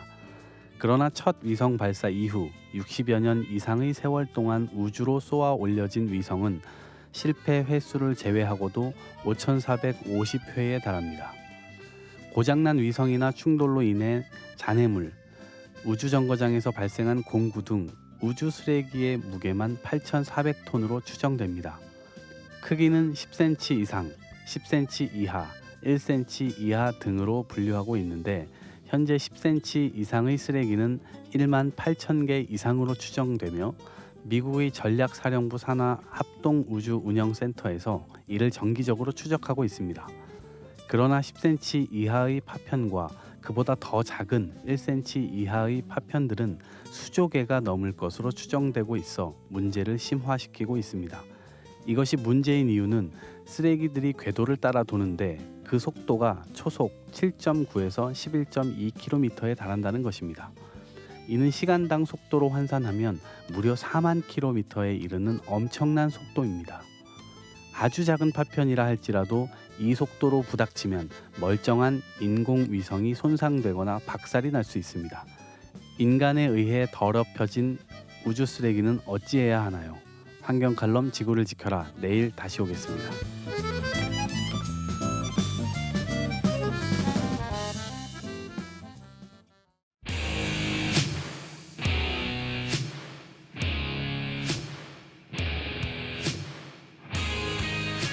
네, 소위 계급장 떼고 한판 붙는 시간입니다. 말릴수록 더 강해지는 맞짱 토론 살살 합시다 시간인데요. 일단 오늘 전 K본부 뉴욕 특파원 출신 세한대 배정호 교수님 나오셨습니다. 어서 오세요. 안녕하세요. 아까 한 1시간 반 전부터 기다리셨죠. 네. 뭐 기다리는 거야. 준비된 평론가. 준비된 평론가. 세 아니겠어요? 오늘 그 이제 대적할 우리 네. 이제 살살합시다 시간에 늘 나오시는 전 새누리당 의원이자 배종호 교수님의 선배이자 전역 작가님이 나오시기로 했는데 지금 버스에 갇히셨어요. 네. 어디 계시는지 오늘따라 처음으로 버스를 그러니까 평소에는 차를 몰고 오셨던 것 같은데 오늘 조금 이따 또 전화도 연결하실 거죠? 네, 이따가 기회 되면 전화를 연결할 텐데요. 네. 어쨌든 버스를 타고 오시다가 일찍 출발하셨는데 갇혀버렸다고. 그런데 배 교수님이 버스 추천하셨다고 하는 그 전언이 있는데 맞습니까? 저는 이제 늘 미리미리 하니까. 미리미리 하니까. 버스 타고 왔고 네. 그래서 이제 방송 시간 뭐 1시간 반 전에 도착했는데 그렇죠. 전 의원님 같은 경우는 시간 계산 좀 잘못하다 보니까 오늘 또 막혔는가 봐요. 그렇군요.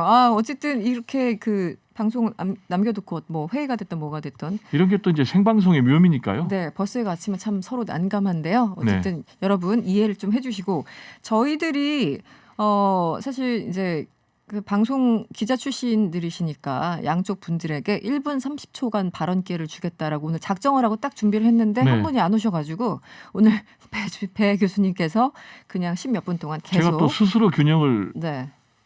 잡아야 되겠네요. 스스로 균형을 잡고 네. 스스로 말하고 스스로 반박하고 뭐 네. 여러 가지 다 그건 해주시면 아니고요. 균형 잘 잡겠습니다. 네, 본캐 부캐로 좀 해주시고요. 네. 네. 오늘 살살 합시다 주제 계속 이어가 보도록 하죠. 먼저 준비된 음성 잠시 듣고 돌아오시겠습니다. 존경하는 국민 여러분, 2016년 12월 9일 박근혜 전 대통령에 대한 탄핵 소추안이 국회에서 가결되었습니다. 그로부터 4년이 지난 지금 대한민국의 전직 대통령 2명이 동시에 구속 상태에 있습니다. 저는 오늘 이 문제와 관련해 국민 여러분께 간절한 사죄의 말씀을 드리려고 이 자리에 섰습니다. 대통령을 배출한 정당은 국가를 잘 이끌어가라는 공동경영의 책임과 의무를 국민으로부터 유인받게 됩니다. 대통령의 잘못은 곧 집권당의 잘못이기도 합니다. 저희 당은 당시 집권여당으로서 그러한 책무를 다하지 못했으며 통치 권력의 문제를 미리 발견하고 제어하지 못한 무거운 잘못이 있었습니다. 대통령을 잘 네, 국민의힘 김종인 비상대책위원장 목소리였습니다. 네, 오늘 대국민 사과가 있었죠. A4 용지에 한 장 분량 조금 넘는 분량, 뭐 사과, 반성 이런 단어가 한 10여 차례 그렇습니다. 반복됐다고 합니다. 배지영 교수님 어떻게 들으셨어요? 이 워딩이 꽤 수위가 좀 있었습니다. 역사와 국민 앞에 큰 죄를 저질렀다, 용서 구한다 이런 얘기가 있었습니다. 어떻게 보셨습니까? 김종인 위원장이 상당히 핵심을 잘 짚는데요. 보니까 A4 용지 뭐 한 장 분량 좀 넘는데 네. 조목조목 포인트를 잘 짚으셨더라고요. 그리고 본인의 개인적인 소신인 것은 맞는 것 같아요. 그렇죠. 그래서 사죄의 예전부터. 말씀이라고 했고 보니까 지금 국민의힘 계열에서 이 탄핵 된 지 한 4년 됐지 않습니까? 박근혜 전 대통령이. 네. 정식 날짜라면 이제 12월 9일이에요. 9일이었죠. 국회에서 탄핵 소추안이 가결되는 것이. 근데 지금까지 이 탄핵을 사실상 인정하지 않는 사람들이 지금도 있잖아요. 그리고 공식 죄를 안 했잖아요. 그런데 네. 이제 김종인 비대위원장이 어쨌든 4년 지나서 사죄의 말씀을 국민들에게 드린 것은 의미가 있다라고 저는 이제 평가를 합니다. 그리고 상당히 탄핵에 대해서도 구체적으로 네, 조목조목 얘기를 했어요. 네. 정경유착 부분, 그리고 기업 결탁 부분, 그리고 삼성 경영 불법 승계 문제, 그리고 최순실 국정농단 문제 이런 부분을 얘기를 했어요. 그렇지만 이제 김종인 비대위원장의 이런 대국민 사과를 앞두고 굉장히 당내에서 반발이 심했잖아요. 네. 지금도 반발을 하고 있고 일부 그렇기 의원들은 때문에 그렇죠. 네. 이 김종인 비대위원장의 탄핵의 의미가 상당 부분 퇴색이 됐다라고 얘기를 할 수밖에 없어요. 왜냐하면은 지금 이제 김종인 비대위원장이 탄핵된 것에 대해서 사과를 하면서 이거는 집권당의 잘못이다, 네. 공동의 잘못이다라고 했거든요. 그러면은 소속 구성원들이 진정성이 있으려면 공동으로 사죄 내지는 대국민 사과를 해야 되는데 여전히 이제 반발하고 있는 그런 부분들이 있기 때문에 네. 제가 볼 때는 그 진정성이 퇴색이 됐다라고 해석이 되고요. 말씀하신 것처럼 그 뭐 다양한 의원들, 뭐 장제원 의원, 뭐 배현진 의원 등등 해서 계속 이제 비판적인 목소리가 있었고 오늘도 마찬가지입니다. 네. 그리고 예전에 이제 당 대표였던 홍준표 의원, 지금은 무소속입니다만 그동안 또 뭐 김종인 위원장을 계속 각을 세워왔던 것도 사실이죠. 홍준표 의원이 또 이런 얘기를 했어요. 실컷 두들겨 맞고 맞은 놈이 팬 놈에게 사과를 한다 이렇게 비판을 했고요. 그리고 뭐 이분은 이제 어쨌든 무소속이라고 하더라도 국민의힘 배현진 의원 등등 뭐 여러 가지 비판들을 하고 있어요. 그 말씀하신 것처럼 사과를 그래도 비대위원장으로서 날짜까지 딱 엄선을 해서 했는데 많이 퇴색된 느낌? 그런 부분에 대해서 지적을 좀 할 수밖에 없을 것 같습니다. 네. 그러니까 이제 당초에는 12월 9일 날 하기로 했잖아요. 네네. 말씀드린 대로 국회에서 탄핵 소추된 소추. 날이 그날이니까. 네. 그런데 못했잖아요. 근데 또 본회의도 이유는 있었고. 두 가지 네. 때문이죠. 하나는 당내 반발이 네네. 있었고 또 하나는 국회 상황이 굉장히 필리버스터 등등 네. 공수처 법안 처리 등등 해가지고 네. 혼란스러우니까 본인이 못했고 또 주호영 원내대표 하면은 사실상 투톱 아니겠습니까? 근데 주호영 원내대표도 처음에 대국민 사과에 대해서 반대를 했잖아요. 네. 그래서 이 초안을 가지고 서로 공유를 한 다음에 오케이 해가지고 했단 말이에요. 그런데 지금 이 부분에 대해서 굉장히 정체성 내지는 뭐 신분 문제 가지고 문제 제기를 하고 있어요. 지금 홍준표 전 대표 같은 경우는 무소속이잖아요. 네.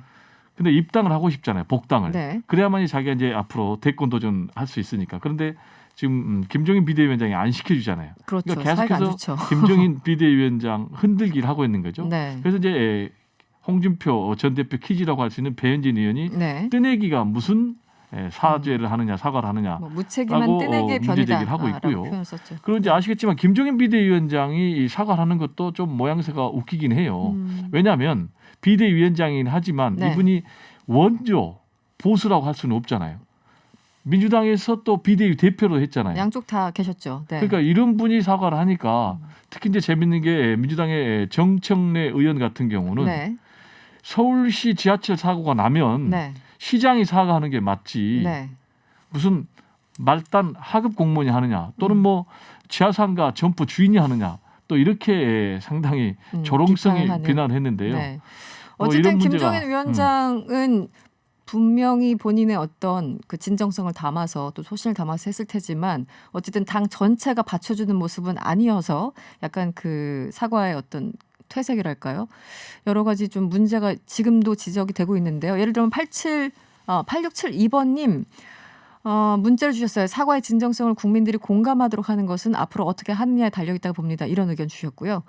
안태님은 내부 분열도 해결 못하면서 무슨 사과를 하시는지요? 이런 문자 주셨고 레시드라님은 개인 소신이라면 개인적 입장에서 해야지 왜 당 차원에서 하는 건가요? 여러 가지 의견을 주셨습니다. 지금 제가 이제 배종호 교수님께 여쭤보고 싶은 거는 그 시기가 중요하잖아요. 뭐든지 이제 정치는 그렇죠. 타이밍이고 장소 타이밍 뭐 여러 가지를 따져야 되는데 이 시기 그리고 묘하게 또 문재인 대통령의 어떤 지지율이 하락하면서 더더욱 이 시기 하지 말아라 또 이런 얘기도 있었고 왜 이 시기였던 걸까요? 일단은 바로 취임 직후에 하는 게 가장 좋겠죠. 새로운 모습을 보여줘야 되니까. 네. 아시겠지만 뭐 새로운 국민의힘의 모습을 보여주기 위해서 당명도 바꿨잖아요. 네. 정강정책도 바꿨잖아요. 그렇죠. 그리고 뭐 인재도 영입을 하는 쪽으로 나섰고 또 호남의 서진정책도 했단 말이에요. 그러면 이때 해야 되는데 왜 안 했을까요? 네. 이때 하기는 본인의 힘이 부족한 거예요. 왜냐하면 이때 하다 보면은 당내에서 반발하다 보면은 안착도 못하고 본인이 쫓겨날 그럴 가능성도 있기 때문에 제가 볼 때는 힘을 상당히 지금까지 비축하면서 그러다 보니까 지금 당내에 나름대로 세력이 확보가 됐어요. 어떻게? 수도권 네. 그리고 충청권 그리고 초선 의원들 중심으로 나름대로 세력이 형성이 됐거든요. 그리고 앵커께서 말씀하신 대로 지금 여권이 상당히 위기 상황이잖아요. 네. 이런 것들을 종합해서 지금의 타이밍을 잡은 것 같고요. 그렇지만은 모양새는 안 좋아요. 아까도 얘기했지만은 지도부 전체가 네. 제가 볼 때 대국민 사죄를 하는 게 가장 좋겠죠. 아니면은 소속 의원 103명 이 전체로 지난번에 뭐 이제 또 선거 앞두고는 뭐 패배하고는 우리가 잘못했습니다라고 막 무릎 꿇고 네네. 회초리를 때려주고 이렇게 했잖아요. 네. 근데 이거는 굉장히 통렬한 사죄의 모습이 필요하거든요. 그럼 김종인 위원장은 왜 사과를 했을까? 진정성 플러스 정치적인 계산이 담겨 있는 거죠. 그렇다면 이게 굉장히 어떤 정치적인 제가 그 다음 질문이긴 네. 한데 이제 사과를 했고 그 다음 수를 염두에 두고 항상 정치인들을 움직이는 거니까 네. 앞으로 행보는 또 어떻게 될까요? 김종인 비대위원장은 결국 이제 중도로 네. 외연을 확장해서 당장 4월 재보선 그러니까 서울시장 선거, 부산시장 선거에서 네. 승리를 하고 네. 그걸 교두보로 해서 집권을 하는 거죠. 그런데 지금 이 탄핵이라는 부분에 대해서요. 아직도 강을 못 건넜잖아요. 네네. 특히 이제 TK 세력 중심으로는 탄핵에 대해서 불복하고 있잖아요. 억울하게 갔다라고 주장을 하고 있잖아요. 그렇죠. 현직 특히 이제 의원들도. 이재호 네네. 의원 같은 경우는 전 의원 같은 경우는 왜 죄를 뒤집어 씌운 사람, 당한 사람이 사과를 해야 되냐라고 네네. 얘기를 하고 있거든요. 그런데 중도를 잡기 위해서는 이 탄핵의 강을 건너지는 않으면 안 되는 거예요. 중도는 기본이 합리적이잖아요. 진영에 뭐 함몰되어 있지 않기 때문에 굉장히 객관적인 시각으로 바라본단 말이에요. 그런데 법치주의 국가에서 국회에서 탄핵 소추되고 헌재가 탄핵 결론을 내렸는데도 여기에 대해서 인정을 안 한다. 그러면 중도로 외연이 확장이 안 되는 거예요. 그러면은 네. 지금 중도에서 세력을 확장하지 않으면은 집권이 불가능한 거예요. 네. 그러니까 이제 그런 김종인식 집권 전략의 일환으로 대국민 사죄도 포함이 돼 있다라고 저는 해석을 합니다. 알겠습니다. 저희 이제 문자 보내시는 분들이 전희옥 작가님 어디 가셨냐, 왜 안 오시냐, 혹은 동영상에 지금 안 보인다. 그래서 저희들이 전화 연결을 한번 시도해 보겠습니다. 김미진님도 전 작가님 빨리 오세요 문자 주셨는데요. 작가님 네. 나와 계시나요? 네, 저 지금요. 네. 오늘 배종호 기자가 네. 저한테 대중교통을 이용하라고 해서 그렇게 했더니 2시간을 버스에 갇혀 있어갖고 일부러 그런 것 같아요. 저 못 나오게 하려고. 못 나오게. 네. 방송 그건 분량. 아니겠죠. 2시간 네, 동안. 그건 아니겠죠. 네. 근데 이제 제가 배종호 기자 얘기를 이렇게 들어보니까 맞는 말도 많습니다. 네네네. 그런데 김종인 위원장의 가장 큰 문제는 뭐냐면은 네. 대표성이 없다는 거예요. 대표성이 없다. 그분이 오늘요 국민의힘 이렇게 해가지고 사과문을 밝혔는데 김종인 위원장에 대해서 과연 그분이 국민의힘이나 보수 정당의 대표성 이걸 인정할 수 있을까요? 저는 이런 생각을 했습니다. 그분이 선거 때마다 지난 선거는 이 당에 또 지지난 선거는 저 당에 왔다 갔다 하시니까 지금 더불어민주당의 비상대책위원장으로 착각을 하고 계신 게 아닌가. 지금 문재인 정권의 실정과 여러 가지를 보고 대국민 사과를 하는 걸로 착각을 한 게 아닌가 이런 생각까지 제가 들 정도였는데 물론 김종인 위원장께서 지금 그렇게 사과를 하신 이유라든가 또는 중도에 대한 어떤 접근, 중도의 마음을 얻으려는 것, 그런 거는 전략적으로 있겠습니다만 이제 우리나라 정치는 전략의 정치를 벗어났습니다. 국민의 마음과 진정성을 얻어야 되는데 저는 오늘 사과가 매우 황당하고 뚱딴지 같다고 생각이 들어요. 그래요? 당내에서 자기가 전략적으로 지지를 못 얻고 잘못하다가는 쫓겨난다? 그래서 그동안 사과를 안 했다? 그건 더 웃기지 않습니까? 그리고 제가 볼 때는 저도 박근혜 전 대통령에 대해서 나름대로 정말 그분은 대통령으로서는 문제가 있다 이렇게 외쳤던 사람이에요. 하지만 지금 박근혜 전 대통령이 겪고 있는 것은 우리가 어떤 일을 볼 때 그 자기가 잘못한 것만큼 형량을 받으면 돼요. 그리고 이명박 대통령도 마찬가지입니다. 근데 이거는 정치적인 보복이고 적폐청산 아래 어떻게 보면은 같이 공동체 속에서 적절하게 즉 정치적인 해결을 해야 될 것을 말하자면 보복을 하고 있는 아주 정치로서는 굉장히 벗어난 하수를 보여줬기 때문에 요즘 사람들이 그러잖아요. 차라리 아무것도 안 했던 박근혜 전 대통령 시절이 그립다. 이 정도 아니겠습니까? 작가님. 그런 점에서 알겠습니다. 그 대표성을 언급을 하셨는데요. 기본적으로 김종인 비대위원장이 한 그 스피커가 누구였냐를 문제 삼으시는 측면도 있을 테고 근본적으로 이 사과를 하면 안 됐다고 보십니까? 아니면 다른 분들이 중지를 모아서 다른 식의 사과를 했었어야 된다고 보시는 건가요? 저는 김종인 위원장이 사과를 해서는 안 된다고 봅니다. 왜 그러냐면 그분은 대표성, 우리가 이제 어떤 메시지를 전할 때 가장 중요한 게 메신저인 거예요. 누가 말하느냐. 예를 들면 중국의 과거사에 대해서 사죄를 할 때 일본 왕이 중국에 가서 사죄를 했어요. 그렇다면은 공주가 했다거나 내지는 일본 총리가 했다거나 그 이상의 임팩이 있었던 거죠. 즉 히로히토로부터 이어진 일본의 정말 진정한 사과의 모습을 보여준 거죠. 그런데 김종인 위원장은 과연 저분이 보수의 분인가? 그리고 또 그분이 과연 누구한테 용서를 구하고 누구를 대신해서 사죄를 하려면 진짜 맑고 깨끗하고 당당했던 분이어야 되는데 이분은 동아은행 때 뇌물도 드셨던 분이고 알겠습니다. 그리고 의원님, 이당 저당 너무 왔다 갔다 하셨죠. 의원님, 거기까지 가는 건 너무 길 것 같아서 일단 오늘은 인터뷰를 여기서 좀 마무리해야 되겠습니다. 다음 주에 스튜디오 뵙겠습니다. 고맙습니다. 네, 지금까지 전예옥 작가님이 버스에서 내려서 잠깐 언급을 하셨습니다. 네, 다 들으셨어요, 배정우 교수님. 마무리 발언 좀 전예옥 전 의원의 비판적인 부분은 제가 굉장히 공감을 하는데 왔다 갔다 한 부분이 있어요. 김종인 비대위원장의 대표성에 대해서는 저는 문제제기할 수 있다고 보는데 이분은 이명박 박근혜 두 전직 대통령의 사법처벌 받은 부분에 대해서 정치 보복이라고 규정을 짓잖아요. 과하게 하고 있다고 얘기를 하시네요. 전예옥 전 의원은 탄핵을 지금 부정하는 사람이에요. 그러니까 본인이 일단 이 부분들 더 근본은 누가 대표성, 사과의 대표성을 갖느냐 안 갖느냐 이전에 탄핵이 잘못됐느냐 안 됐느냐 그 부분에 대해서 지금 국민의힘에서는 절반 정도 TK, 영남 중진들 친이, 친박 이 사람들은 탄핵 자체를 부정하거든요. 그러면 전예옥 의원도 그런 연장선상에 있는 건지가 좀 혼동이 되어 있기 때문에 지금 안 계셔서 제가 제 발언을 여기서 중단해야 되겠네요. 알겠습니다. 확인이 안 되니까. 전예옥 작가님이 지금 계속 듣고 계신지 모르겠습니다만 어쨌든 오늘 혼자 고군분투를 하시느라 고생하셨고요. 네, 고생하셨어요. 배정우 교수님이랑은 오늘 인사를 드려야 될 것 같고 다음 주엔 저희가 초시계까지 마련해가지고 전 작가님과 배정우 교수님의 어떤 발언 시간을 조금 제한하도록 하겠습니다. 오늘 고맙습니다. 네. 지금까지 배종호 교수였습니다. 여러분 어떻게 들으셨나요? 오늘 저희가 준비한 내용은 여기까지입니다. 명랑시사 이승원입니다. 였고요. 내일 저녁 6시 10분에 뵙겠습니다. 편안한 저녁 되시고요. 고맙습니다.